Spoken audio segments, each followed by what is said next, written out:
ये सरकार जब से आई है मुसलमानों को टारगेट कर रही है। एनआरसी के नाम पर, सीएए के नाम पर अभी पूरे हिंदुस्तान में मुसलमानों की संपत्ति को देखकर मुसलमानों पर लिगेशन लगाकर उनको जेलों में भेजा जा रहा है, उनके मकानों को ध्वस्त किया जा रहा है, बुलडोजर चलाया जा रहा है। ये सीधे सीधी मुसलमानों के खिलाफ में इस तरह का बिल, इस तरह का रवैया अपनाया जा रहा है। इस सब के खिलाफ में पूरे हिंदुस्तान के मुसलमानों को जगाया जा रहा है कि मौका आएगा, एनआरसी से बड़ा आंदोलन करेंगे, पूरे हिंदुस्तान के लोगों को जगाएंगे, इसके खिलाफ में हम लोग लड़ेंगे, मरेंगे, जो होगा देखा जाएगा। इस पर मैं एक शेर कहना चाहता हूँ कि आज भी मेरे ख्यालों की तपिश जिंदा है, मेरे गुफ्तार की देरी ना रविश जिंदा है, आज भी जुल्म के नापाक रिवाजों के खिलाफ मेरे सीने में बगावत की खलिश जिंदा है। बिहार के पटना में है और पटना का बापू सभागार हॉल है। यहाँ पर तहफ्फुज़े औकाफ कॉन्फ्रेंस रखा गया है। तस्वीरों के माध्यम से देखिए कि काफ़ी संख्या में लोगों का जुटान यहाँ पे शुरू है। अंदर कार्यक्रम चल रहा है, हज़ारों की संख्या में लोग अंदर अपने उलमाए कराम को सुन रहे हैं। इमारत शरिया के आह्वान पर जो भीड़ जुटी है, क्या मामला था, क्यों भीड़ जुटी है, क्यों मुसलमान के जो प्रतिनिधि है वह यहाँ पर आए हैं और वक्फ का क्या कुछ मामला है। हमारे साथ एक मौलाना साहब है, क्या नाम हुआ है? अबू सुफियान कासमी जी।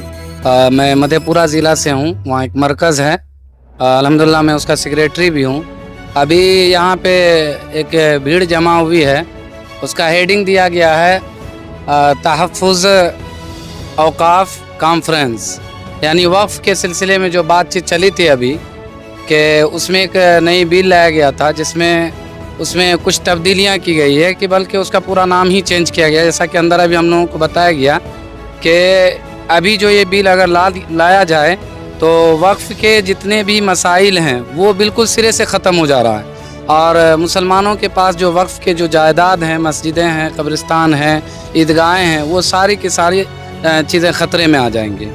तो उसी सिलसिले लेकिन एक दूसरे पक्ष की ओर से कहा जाता है कि वक्फ जो है वह किसी की ज़मीन पर चाहे तो कब्जा कर लेता है, यह एक बात फैलाई जा रही है। दूसरा कि उन्होंने भी QR कोड जारी किया है और वो अभी मेल भेज रहे हैं, तो क्या इसमें सबसे पहली चीज़ तो ये है कि ये एक गलत अफवाह है कि इस तरीके से कोई वक्फ जो है किसी ज़मीन पे कब्ज़ा कर लेता है, बल्कि ये वक्फ की ज़मीनें होती वो ज़मीन है जिसको हमारे पूर्वज या हमारे में से कोई भी आम इंसान जो है वो अपनी ज़मीन को वो अल्लाह के लिए वक्फ कर देता है, जिससे वो उसकी असल तो वही बाकी रहता है, लेकिन उससे जो चीज़ें उबज के आती है या उससे जो फ़ायदे हमको मिल रहे हैं वो आम पब्लिक में, गरीबों में, वो जिस नीयत से उसको दी गई है उसमें उसका फ़ायदा पहुंचता है। तो यहाँ पे किसी पे कब्ज़ा करने की तो कोई बात ही नहीं रह गई, इसलिए कि उसको किसी इंसान के तरफ से ही किसी के द्वारा ही दिया जाता है, तो उसमें तो ये एक बात नहीं रही। दूसरी चीज़ ये है कि उनकी तरफ से QR कोड का जारी करना, ये बात समझ में नहीं आती है। इसलिए नहीं समझ में आती है कि हमारे एक बड़े बुज़ुर्ग ये कह रहे थे कि किसी भी चीज़ को मुकाबले के लिए उसका भी उसमें हिस्सा होना ज़रूरी है, जबकि वक्फ की जो चीज़ें ज़मीनें हैं वो सिर्फ़ और सिर्फ मुसलमानों की तरफ से दी जाती है, तो उनका कोई मसला नहीं है कि वो भी अपना QR कोड जारी करे। और ऐसा बताया गया है कि इसकी इमारत शरिया को या मुस्लिम फैसला बोर्ड को ऐसी कोई बात भी नहीं कही गई थी कि भाई हम मुकाबले में आपसे ईमेल करवा रहे हैं, QR कोड आप जारी कीजिए, हम इनको भी जारी करवाएंगे, ऐसी कोई खबर नहीं थी। बाद में इन्होंने उनको कहिए कि उनकी ये अंधभक्ति है या जो कुछ उसको कहा जाए, इसमें कुछ नहीं कहा जा सकता। लेकिन यहाँ पे क्या कुछ फैसला लिया जाएगा, आगे की रणनीति क्या रहेगी और क्या कुछ अंदर बातें चल रही है? यहाँ पे हम लोगों को ये बात बताई गई है कि आगे जो अभी तक जिस चीज़ में हम लोगों की तरफ से कमी कोताही हुई है उसको कैसे सुधारा जाए, उसको कैसे सही किया जाए। जैसे कि हम लोगों से ये कहा गया कि बहुत सारी हमारी औकाफ की ऐसी ज़मीनें हैं या मस्जिद या ईदगाह और कब्रिस्तान ऐसी है जिसको अभी तक जो है रजिस्ट्रेशन वक्फ में नहीं करवाया गया है। तो हम लोगों को ये बताया गया कि भाई सबसे पहला रास्ता ये है कि हम अपनी ज़मीनों को अपने मदारिस के जो मदारिस है और कब्रिस्तान है, मसाजिद है, वो सब को हम सबसे पहले आके वक्फ में उसका रजिस्ट्रेशन करवाएं। उसके बाद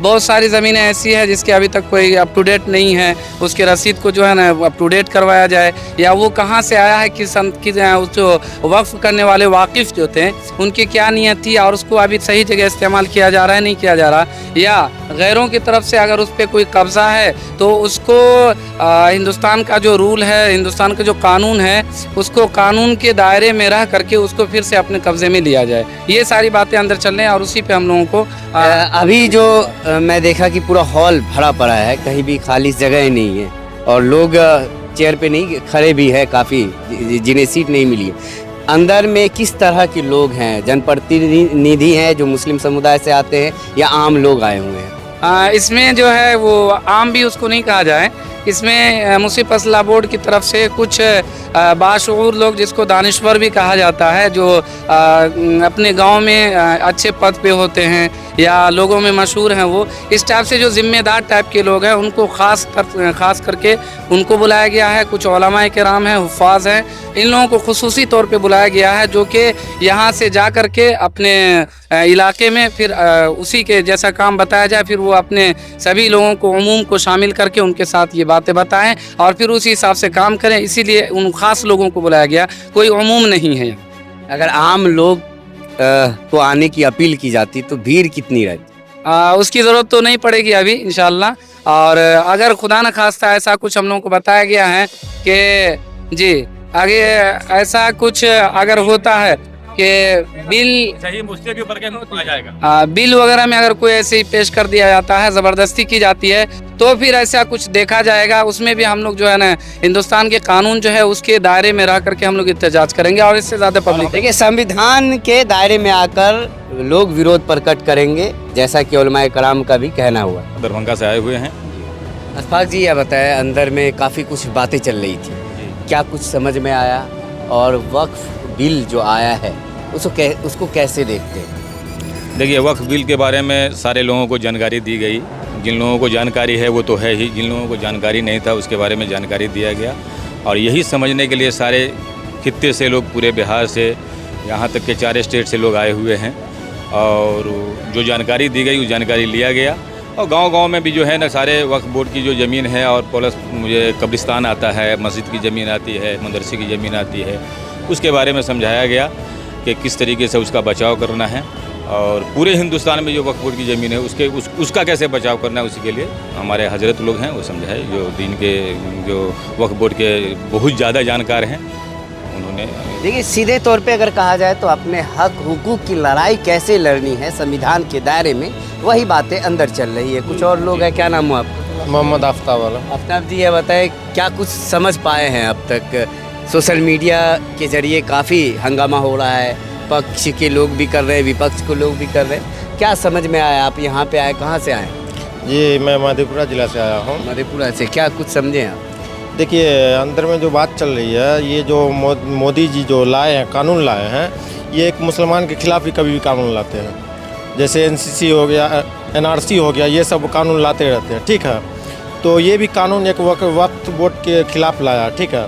हमारे जो ज़मीन है, जो हमारे बाप दादा दे करके गए हैं, वो ज़मीन चाहते हैं कि अपने अंडर में ले और उस पर अपना टैक्स बैठाए। कुछ और लोग हैं, इनसे बात करेंगे। क्या नाम हुआ? मेरा नाम नदीम हुआ जी। वक्फ बिल जो है वो मुसलमानों की जितनी भी संपत्ति है इसको हड़पने का एक साजिश है। इस बिल के खिलाफ में पूरे हिंदुस्तान के लोगों को जगाया गया है। अगर ये बिल लोकसभा में पास होती है तो पूरे हिंदुस्तान में हम लोग NRC से बड़ा आंदोलन करेंगे। पूरे हिंदुस्तान को दिखा देंगे कि मुसलमान चुप नहीं है। इस बिल के खिलाफ में हम लोग रहेंगे, क्योंकि ये बिल सीधी मुसलमानों की संपत्ति को हड़पना चाहती है।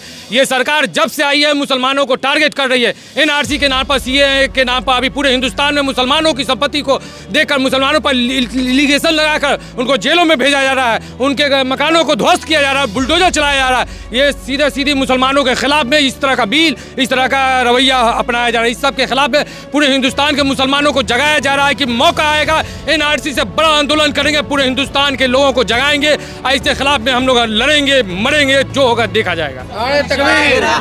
इस पर मैं एक शेर कहना चाहता हूँ कि आज भी मेरे ख्यालों की तपिश जिंदा है, मेरे गुफ्तार की देरी ना रविश जिंदा है, आज भी जुल्म के नापाक रिवाजों के खिलाफ मेरे सीने में बगावत की खलिश जिंदा है। क्या नाम हुआ आप? मेरा नाम है असलम राज है। कहाँ से आए हैं? मैं यहीं पटना में रहता हूँ, मैं एक मेडिकल स्टूडेंट हूँ। देखिए, हमारे कॉन्स्टिट्यूशन में आर्टिकल 25 के तहत हर रिलीजन को, हर मज़हब वाले को अपने अपने तौर तरीके पर उसको हिंदुस्तान में ज़िंदगी गुजारने का ये क्या कहते हैं, उसको राइट है। अब उसी राइट को छीन करके और कोई गवर्नमेंट उसके राइट्स में अपना दखलंदाजी और मुदाखलत नहीं कर सकता। लेकिन अभी मौजूदा हुकूमत उसी चीज़ को हटा करके अब जो क्या कर रहे हैं, हमारे जो प्रॉपर्टीज़ हैं, ये प्रॉपर्टीज़ हमारी भी नहीं होती है। अगर कोई वक्फ करता है, किसी ज़मीन को देता है, तो देने वाला का भी उसमें हक़ नहीं होता है, ख़त्म हो जाता है। अब उस ज़मीन पर गवर्नमेंट अपना तसल्लुत जमाना चाहता है। और मुसलमानों की जो ज़मीन, ये सिर्फ मुसलमानों के लिए ये नहीं है, ये गैर मुस्लिमों के लिए भी है। जो उनकी ज़मीनें हैं वो ज़मीनें भी छिन जाएंगी, जो वक्फ कर दी गई हैं मंदिरों के नाम पे, किसी दूसरी चीज़ों के नाम पे, उन चीज़ों को भी छीन ली जाएगी। ये चीज़ दूसरों को भी समझना चाहिए। एक चाचा है, क्या नाम हुआ आपका? मोहम्मद बद्र आलम मेरा नाम हुआ जी। मैं वक्फ कमेटी का जो है दरभंगा ज़िला के अंदर एक मेंबर हूँ। मामलात ये है कि नीतीश सरकार जो है, जब से वक्फ बिल पर ध्यान पहले एक तस्वीर, थोड़ा सा आप साइड हो जाइए। पहले इनको आप देखिए, इनके जज्बे को आप देखिए, किस लहजे से यह आए हैं, काफ़ी हिम्मत जुटाकर। लेकिन इनकी तारीफ़ होनी चाहिए कि इस हाल में भी यह पटना आए हैं। और आप अपनी बात को रखिए जी। बड़ी खुशी की बात है कि नीतीश कुमार जी ने वक्फ बिल को जो है सही समझा और यहाँ कमेटी जो पुरानी थी पड़ी हुई उसको जो ज़िंदा किया। और उस ज़िंदा में हम लोग दरभंगा ज़िला से आते हैं, उसमें एक बतौर मेंबर हैं। और इसमें सरकार जो है, बिहार सरकार, वो तो चाहती है लेकिन उनके अफसरान नहीं चाहते। अब मामलात जो ये किस्म होती है ज़मीन की, मिस्किनों के लिए है, मस्जिदों के लिए है, कब्रिस्तानों के लिए है, ईदगाह के लिए है। आपने नीतीश कुमार की तारीफ़ें की, जी। लेकिन नीतीश कुमार ये वक्फ बिल पर उनके सांसद ने समर्थन दिया, आपको पता है? नहीं, जिसने समर्थन, वो तो अपनी उनकी सोच है, लेकिन नीतीश कुमार की सोच नहीं है। नीतीश कुमार तो सिंगल पार्टी तो उन्हीं की है भाई साहब, क्या बात करते, पार्टी उन्हीं की, सांसद उन्हीं के, और बिल को समर्थन भी गठबंधन में सरकार चला रहे हैं, फिर आप उनकी तारीफ कर रहे हैं। उन्होंने डायरेक्ट अपोज किया है। ये सारा जहां सब तेरा है, तारीख़ सलफ़ दोहराता चल, ईमान और यकी के बरपत पर इस्लाम का नगमा गाता चल। फिर भी हम दिखाएंगे। या देखिए, कुछ लोग बाहर निकलते हैं, पानी पीते हैं और चाय नाश्ता करके फिर अंदर चले जाते हैं, क्योंकि लंबी बातें चल रही है। सुबह 9 बजे से ही यह कार्यक्रम चल रहा है और अंदर आप लंबी भीड़ आप देख रहे होंगे। अंदर की तस्वीर भी हम आपको इस वीडियो में दिखाएंगे। बने रहें हमारे साथ, देखते रहें।